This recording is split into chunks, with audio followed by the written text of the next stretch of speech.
All right, guys, thank you all for being here. Obviously, a fun way to conclude spring 25 season, and excited for now an off season leading up to the fall of 2025. Some good things done today, but all in all, I look at spring as a whole. Got to see a lot of new faces, got to see guys get developed and continue to grow and learn.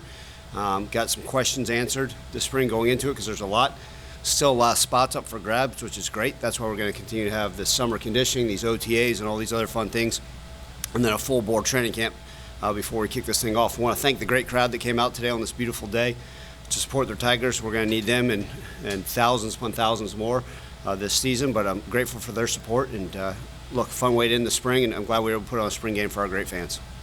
Questions, raise your hands. Frank? What did you think about quarterback? Yeah, it was okay, right? I mean, I think you get one of those deals, right? You mix the teams up, and Frank, that was always going to be a concern, right? Like, hey, you got a left tackle that may have never taken that rep with that left guard, that may have never taken the rep with that center. So you kind of jumble everything up. Then, oh, by the way, you get a bunch of different receivers. And then, by the way, then you got neither coordinator was allowed to call a play today, right? In fact, at one point we had Ms. Christy House called some plays for the offense, a guest coach. So it was okay. There's some decent things. Obviously, you got to see the arm talent and the athleticism. I think, that's one of those things, Frank, that was so unique to be able to see, right? And obviously, when you have Seth back there for 4 years, you get spoiled, and he's going to make all the right decisions and the right reads. But, also we got to speed up the processing of some of these things, right? We can't just sit in the pocket. Now, I think that's where some of the athleticism will take over when they're live. I didn't want to make them live today, but some good, some bad. But I'm very, very certain that we got the right guys in that room to lead us to where we need to be. You guys were talking about speed all spring. You used some couple of in rounds. You had some explosive plays. What did you think about how that showcased today? Yeah, like I've said, you're right, exactly right. I've talked about the speed of this team. I think we have that, and I think it was on display today.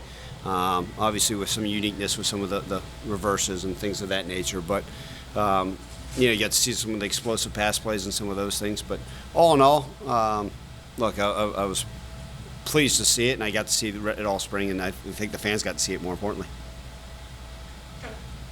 Just with AJ, not just today, but throughout the whole spring, what did you see from him in terms of his growth and where he is as a coach? Yeah, it was a true growth every single day, and that's the key. You bring in a 17-year-old quarterback, right? You don't expect him to have everything mastered when it's all said and done. You expect him to make steps in the right direction every single day, and you did. And even the days we weren't practicing, right? Everybody just assumes, well, the next practice is being able to understand, watch the film, and automatically be able to say, hey, these are the things I got corrected, or this is something I did really well, I could do this a little bit better.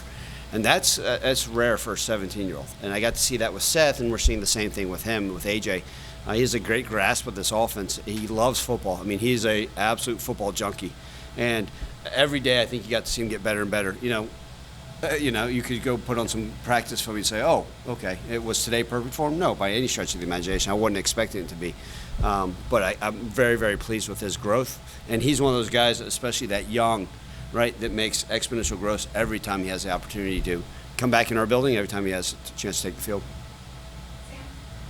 Coach, what can you say about Arrington making 2 touchdowns today? And then just what can you tell me about where he was when he first came in, just in the spring, and then till now? Yeah, let's start with where he was going in the spring. We knew how talented he was, right? He's a big, athletic, smart young man. And that's the nice thing is, like, I can say big, athletic, smart.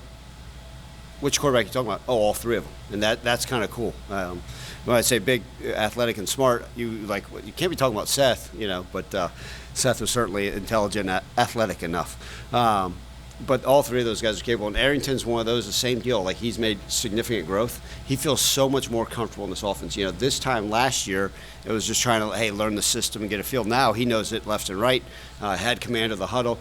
And then I think you got to really see his arm strength today. That's one of those things that fans hadn't had a chance to see. We knew, he's one of the more experienced quarterbacks in that room, right there in the middle. But he was able to show his arm strength on display today. He's got a great ability to put the ball where he wants to, and I'm glad the fans got to see that as well. Bottom, right? Do you believe that looking at his attributes, he can kind of be that replacement from a Brandon Thomas type of guy? Yeah, I mean, we all know we've had a lot of conversations on Brandon Thomas and what that looks like. Makari's the guy that got to play some as a true freshman in spurts, and we certainly think so. We know the dynamic ability of Greg DeWosier and Sutton Smith, All right, and then being able to have Makari as a guy back there that's a little bit bigger. He's 220 plus. I think that's a different change of pace. And you guys have always known that I like to have another back that has a little bit more beef on them. That's the ability to get things done, whether it's short yards, goal line, or hey, let's just line up and let's run the ball where we need to run it. And so certainly feel that way about him. Now that you guys are evaluating your team, the portal obviously closed as of a couple hours ago, yesterday, whatever. How are you going to approach looking for guys in the spring? Are there specific positions, or how do you kind of? Yeah, so I did. I sat there up until 12:01, like just kept hitting the pull down refresh button on my email, like, okay, no notifications of transfer, no notification. And then 12:05, I reached out to our head of recruiting, Scott Gasper, our GM. Hey, have you heard anything? Nope, me neither. Okay, good. Same deal. I think I wanted to call our compliance at 4 a.m. this morning just to make sure that we didn't miss anything. And then it's like, okay, it's a deep breath because, I mean, literally you hear throughout the country guys, deciding at 11:55 to go in or being coerced to go in at that time. Coaches panicking, feeling like they need to find missing pieces. We're going to look at our roster with a fine-tooth comb, see, okay, hey, where are some additions, right? I don't sit here and say, man, the cupboard's bare. Heck no, we got a lot of really talented guys. But I think anytime we have the ability to continue to bolster this thing, we will. And I love competition, right? No one has really given or promised anything as far as a starting role. It was very different in the years past, right? Where you guys say, well, we know these guys are back, these guys are back. And so for that, that's so great. Like, okay, can we add some more depth? Can we add guys that can come in and compete for jobs? Can we add, a bunch of different guys? And it's amazing because we get people calling us that are going to the portal and saying, hey, listen, I know what y'all are doing is really special. I'd like to be a part of it. Coach, we've seen a lot of teams move away from a more traditional spring game. You talked about it a little bit during the actual game, but why was this something that you wanted to do? Because it was basically live bullets out there for 2 quarters. Yeah, I think it's, first and foremost, we needed a 15th practice, and we were going to scrimmage regardless. It's a unique way to end this whole thing, right? The guys have worked really hard. It's a great way to kind of separate them on teams again and for them to go out and compete. That's what it's always about, right? And then you could see the excitement when the gray team won, even though we knew what the score was at the end. I was trying to finagle a little bit. Let's get one more series, and maybe we're going to do the XFL, right? A pass play from the 10-yard line. It was worth 10 points. But more importantly, I want to showcase things for our fans. It gives them a chance to come back to Simmons Bank Liberty Stadium, right, at a time that if we didn't, the next time we would have saw them is at the end of August. Build a little bit of excitement, get to see some of these new faces. Oh, that's what they've been talking about when these press conferences. Oh, that's who Coach was talking about. Oh, that's that signee that's here early, or that's that, the transfer that we've been seeing about and reading about. And so I think that's so important. It's a great way to get our fans out here. And then, oh, by the way, cool to see some new construction going on at our stadium. And so let's build that buzz, let's build that excitement. And ultimately, I felt it was the best way to put on a display for our great fans. Sam and then Coach. Coach, for 224 picks into the NFL draft, no Tigers have been selected. What are your thoughts on that? Yeah, I think it's a shame. I think they all deserve to be drafted. Let's call it what it is. I will stand on the table for a lot of those guys that we know that should be drafted. It's been a couple years and we haven't. But you know what I've also found? A lot of those guys are going to make the NFL because of the way they're built, because of their mindset, their intelligence, their work ethic. You look at some of our guys that have gone undrafted free agents, and they stick around. And it's because they've got the mindset, what they've done here, the way they're willing to do things. Those are the guys that helped create this culture, that helped us win a bunch of programs. And I do think it's interesting, right? Guys that win 10 wins, 11 wins, and not getting drafted. I mean, the NFL is missing out. But the good news is I know those guys will get on rosters, and they're going to be very, very successful. So with the quarterbacks, what have you learned, I guess, about all of them in the competition in the spring? And then also, do you think this is a situation where, like, we're going the last week before the first game of the season and you're still deciding, or do you want to have the decision made before? Yeah, so here's the one thing. I wanted to make sure that we had 3 capable guys, and we do, right? We obviously had one go in the portal who I thought highly of as well, but we got 3 guys that I think all have unique talents, and their talents are unique within themselves, but also very similar, right? They're all athletic, they're all smart, and like I've been saying, have really live arms. And it's just kind of see how do they fit within the system, right? Are they able to make plays? I don't need a bunch of robots back there, but I want guys that can be really efficient. We've been one of those offenses that year in and year out, we've been pretty darn consistent in our efficiencies and the way we will do. Can you put us in the right play to have success?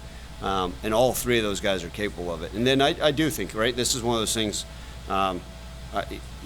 usually by mid-August is the best idea to make one. First couple days of training camp, no idea. Everybody's going to continue to shuffle and mix, but we're going to give everybody a fair shot, and kind of excited to see where that lays. But again, very, very pleased with where we're at, and I don't sit there and say, man, I got to go find a quarterback in the portal. Coach, so a key sport, also a key linebacker. Like, what do you say to the linebacker about throwing shot one of the shoes? Like, what did you call this team about? Like, throwing those shoes, play like Chandler Martin. Yeah, I mean, Chandler Martin's obviously was an ultimate linebacker here, right? Obviously, we know what he's capable of doing in this conference, and hopefully he has the opportunity to show it in the NFL. But we brought in a bunch of linebackers. We also have linebackers on this team already that we feel like are capable.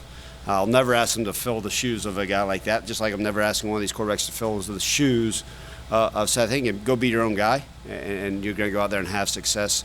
But we feel like we got a bunch of capable guys. As I was mentioning with the quarterback room, like we brought in a bunch of linebackers. We had guys that are returning that are all capable. And so I can sleep well at night knowing we got some dudes out there. Chandler was obviously a very, very special one. Man, it'd be great if one of those guys kind of plays like he does. We'll all be very, very happy. But I do feel confident we got a bunch of guys out there that can make plays for us. Thank you, Coach. Thank you, guys. Appreciate y'all coming.